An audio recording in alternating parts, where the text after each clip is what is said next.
Bonjour à tous et bienvenue sur Afrique Sport pour la matinale du mercredi 14 juillet 2021. Nous débutons au Cameroun. Les travaux de l'Assemblée générale extraordinaire de la FECAFOOT, ouvert à l'hôtel Montfébé de Yaoundé, se poursuivent. Plusieurs décisions attendues au terme de cette session. Cette Assemblée générale devrait déboucher sur l'adoption des dits textes, suivra ensuite, conformément au chronogramme, le lancement du processus électoral. D'abord, l'élection des membres des commissions indépendantes et des organes juridictionnels au cours de ce même mois de juillet, puis l'élection des exécutifs des ligues départementales, des ligues régionales ainsi que des délégués à l'Assemblée générale de la FECAFOOT, prévus pour se tenir respectivement en août et en septembre. Parlons de la Gold Cup. Les arbitres sénégalais, Maguette Ndiaye et El Hadji Malick Samba, devant prendre part à la Gold Cup de la CONCACAF, Confédération de football de l'Amérique centrale et du Nord, à partir du 27 juillet, sont toujours bloqués à Dakar, faute de documents de voyage. Si les deux officiels désignés par la Confédération africaine de football sont toujours bloqués faute de visa, ce n'est pas le cas de l'arbitre assistant Djibril Kamara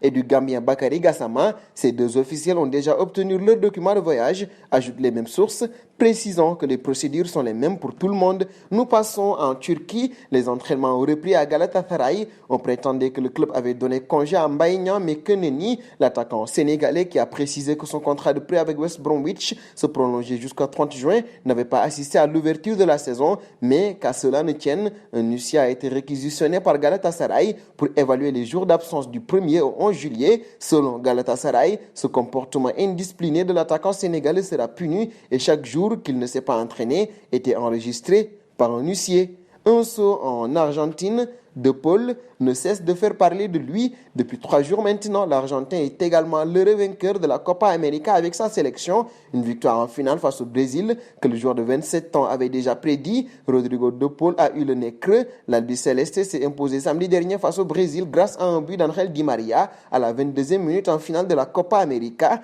Un trophée que le milieu argentin avait vu venir puisque le 10 juin dernier, à l'occasion d'un barbecue organisé entre les joueurs de la sélection, De Paul déclarait dans une vidéo: nous allons gagner la Copa América, une incroyable prédiction devenue réalité.